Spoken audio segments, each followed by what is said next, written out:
आपका अपने YouTube channel the PC में आज हम लोग नेक्स्ट क्वेश्चन करने जा रहे हैं। क्वेश्चन है एक समान विद्युत क्षेत्र जिसको क्या बोलते हैं इलेक्ट्रिक फील्ड, है ना, जिसको ई से डिनोट करते हैं कि उपस्थिति में द्विध्रुव आघूर्ण, आघूर्ण क्या चीज, द्विध्रुव आघूर्ण को क्या चीज से डिनोट करते हैं, पी से। पी के द्विध्रुव पर कार्य करने वाले बल आघूर्ण के लिए व्यंजक प्राप्त करना। तो पहले हम लोग इलेक्ट्रिक फील्ड बना ले रहे हैं, है ना। यहाँ ध्यान देते हैं।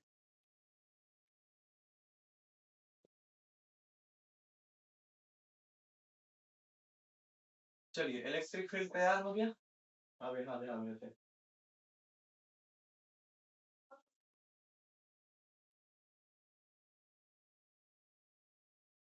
चलिए इस पर हम रख लेते हैं चार्ज, तो यहाँ रख लेते हैं माइनस क्यू, क्या रख लेते हैं माइनस क्यू, यहाँ पे रख लेते हैं प्लस क्यू, है ना। अब ये दोनों लाइन ज्वाइनिंग से जानते ही हैं। अब इधर जो बल लगाएगा ये क्या हो जाएगा, क्यू ई हो जाएगा, और इधर बल लगाएगा तो ये क्या हो जाएगा, क्यू ई हो जाएगा। और इसका मिड पॉइंट जिसको हम एल, इसका सेपरेशन डिस्टेंस एल है और एल है, दोनों मिलकर कितना हो जाएगा, 12 हो जाएगा। कितना हो जाएगा, 12 हो जाएगा। ठीक है। अब यहाँ जो एक एंगल बनेगा इसको हम मानते हैं थीटा। क्या मानते हैं, थीटा। चलिए सॉल्यूशन पर आते हैं। सॉल्यूशन क्या कहता है, यहाँ ध्यान दीजिए, ये जो माइनस के कारण जो टॉर्क लग रहा है, यहाँ जो प्लस के कारण जो टॉर्क लग रहा है क्यू ई है और ये क्यू ई है ना।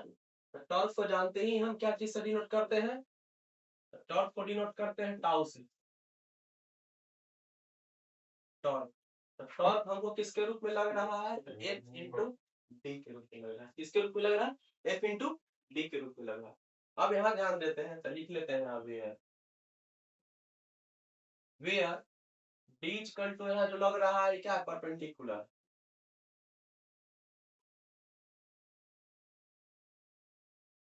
परपेंडिकुलर लग रहा है, परपेंडिकुलर, है ना।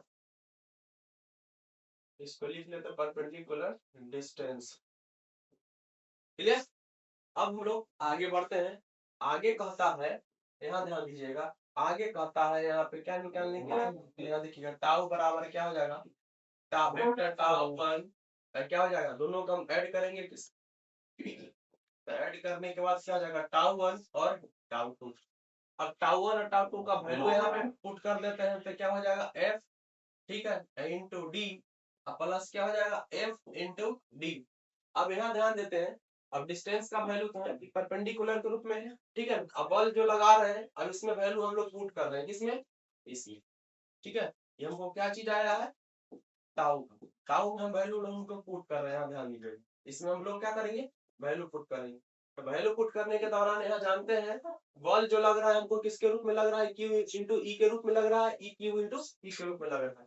और डी का वैल्यू हमको पता है, डी का वैल्यू क्या है, एल, और ये किसके रूप में है, जानते हैं साइन थीटा के रूप में। तब यहाँ पे ई का बराबर की जगह बराबर रख देते हैं, एफ की जगह क्या लिख सकते हैं, क्यू ई, है ना।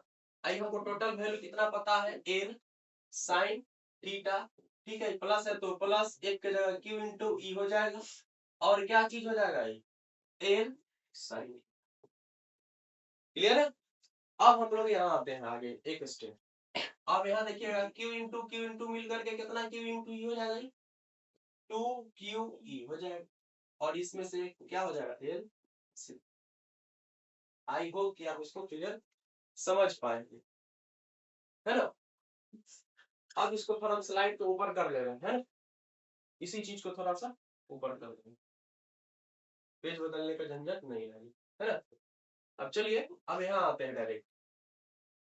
तो अब यहाँ ध्यान देते हैं Q इंटू, एक चीज फार्मूला आप लोग जानते होंगे, P बराबर इलेक्ट्रिक डाइपोल इक्वल टू क्या होता है, Q इंटू 12 होता है, Q इंटू 12 होता है। अब यहाँ हम लोग गौर करेंगे, यहाँ गौर करेंगे Q इंटू 2 और L, है ना।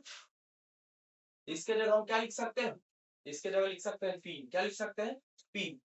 तो हम यहाँ लिख सकते हैं P E, क्या लिख सकते हैं, P E साइन थीटा, क्या लिख सकते हैं, P साइन थीटा। तो हम यहाँ पे किसके जगह लिख रहे हैं, लिख रहे हैं यहाँ पे वेक्टर टाउ के जगह। अब देखिएगा इस फॉर्म को हम लोग चेंज कर रहे हैं, इस फॉर्म को Q into P into E sine theta को जब हम चेंज करेंगे, तो यहाँ ध्यान दीजिएगा, बात नहीं करो, ठीक है, अब यहाँ ध्यान दीजिए P हो जाएगा और क्या चीज साइन के जानते हैं, साइन का चिन्ह होता है वेक्टर, क्या हो जाएगा यहाँ पे क्रॉस हो जाएगा, क्रॉस रहे तो डॉट हो जाएगा, तो यहाँ टाउ इक्वल टू क्या हो जाएगा, टाउ इक्वल टू हो जाएगा P into E. I hope कि आप यहाँ तक क्लियरली समझ पाए होंगे। चलिए आगे बढ़ते हैं, तो आगे क्या कहता है, आगे कहता है इसी चीज को लिख सकते हैं थीटा इक्वल टू क्या हो जाएगा, थीटा इक्वल टू क्या हो जाएगा, एंगल बिटवीन किसके किसके, vector P into vector E हो जाएगा, या क्या हो जाएगा, यहाँ ध्यान दीजिएगा टाउ जो है वेक्टर टाउ परपेंडिकुलर है किसके, P के, मतलब डाइपोल के। क्लियर है, अब इसी चीज को हम लिख सकते हैं, इसी चीज को लिख सकते हैं क्या चीज, टाउ परपेंडिकुलर है क्या चीज के, इलेक्ट्रिक। आई होप कि इस लाइन का समझ पाए होंगे, है ना। चलिए इस चीज को हम थोड़ा और स्लाइड को ऊपर कर लेते हैं, एक ही स्लाइड में हम लोग, अब हम लोग यहाँ ध्यान देते हैं, अब क्या हो जाएगा, अब हमको ये पता चल गया कि हमको टाउ इक्वल टू फार्मूला क्या है, ये ऑब्जेक्टिव में क्वेश्चन पूछा हुआ है, क्वेश्चन जो है ऑब्जेक्टिव में पूछा हुआ है ना, ये क्वेश्चन ऑब्जेक्टिव में पूछा हुआ है टाउ इक्वल टू वैल्यू क्या होता है, तो vector P into vector E होता है। चलिए अब इसको हम केस के रूप में पढ़ते हैं, तो केस 1 केस 2 और केस 3 के रूप में पढ़ते हैं। तो केस 1 में देखिए, केस 1 में हम थीटा का वैल्यू कितना डिग्री लेते हैं, 0, कितना लेते हैं, थीटा इक्वल टू 0 लेते हैं, ठीक है। तो अब यहाँ ध्यान देते हैं टाउ इक्वल टू हमको क्या आया है, टाउ इक्वल टू आया है PE, यहाँ देखिए किसमें पुट करेंगे, यहाँ साइन थीटा, कितना साइन थीटा तक, तो PE और साइन थीटा का वैल्यू कितना डिग्री, 0 डिग्री, तो PE, चलिए आप लोग बताएंगे साइन 0 का मान कितना होता है, 0, तो अगर इसका वैल्यू कितना हो जाएगा 0, तो इससे जब गुणा करेंगे तो क्या हो जाएगा, PE वैल्यू कितना हो जाएगा 0, तो टाउ का वैल्यू हमको यहाँ पे क्या आएगा, 0 आएगा, कितना आया 0 आएगा। तो देखिएगा जब 0 आएगा तो ये किसके रूप में रहेगा, स्टेबल के रूप में रहेगा, ठीक है, स्टेबल, स्टेबल इक्विलिब्रियम।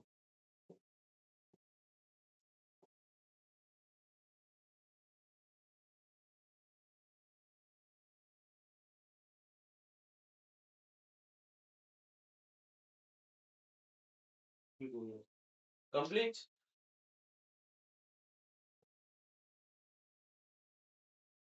चलिए सही है, अब यहाँ पे देखते हैं केस 2 में,